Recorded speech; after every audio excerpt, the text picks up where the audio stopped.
முன்னாடி இனிஷியல் ஸ்டேஜ்ல கொஞ்சம் ஜலம் தரையலா அப்படிம்பேன். இப்ப பார்த்தேன்னா நான் தண்ணின்னா கூட ஜலம் வேணுமா அப்படின்னு கேட்போம்.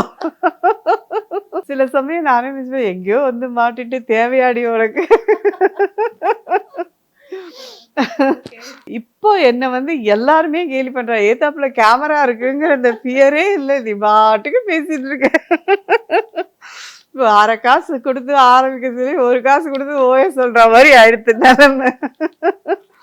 அப்படிதான். ஆனா அது எப்படி நீ பேசிட்டே சமைக்கிற அப்படின்னு சொல்லி சொன்னா, அந்த கான்ஃபிடென்ட்டோட போய் பண்ணறச்சே நமக்கு வந்து பேசிட்டே பண்றதுல ஒன்றும் பிரச்சனையே இல்லை. ஏன்னா நம்மளோட மனசுல வந்து இதுக்கு அடுத்து இது போடணும், இதுக்கு அடுத்து இது போடணும், இதுக்கு வந்து இவ்வளோ அளவு போடணும், இது அத்தனையும் நமக்கு மனப்பாடமா இருக்கும். அந்த கான்ஃபிடென்ட் இருக்கிறதே நம்ம வந்து பேசிட்டே பண்றதுல வந்து ஒன்றும் பெரிய கஷ்டம் கிடையாது. நமக்குள்ளேயே நமக்கு டவுட் இருந்ததுன்னா நம்மளால அதை பண்ண முடியாது. அதனால சமையல் வந்து எப்பயுமே நான் எல்லார்கிட்டையும் சொல்லுவேன், விருப்பத்தோட பண்ணுங்கோ, விரும்பி பண்ணுங்கோ. அதை எல்லாரும் சாப்பிட்டுட்டு என்ஜாய் பண்ணணும். அதுல கிடைக்கக்கூடிய சந்தோஷமே ஒரு தனி சந்தோஷம்.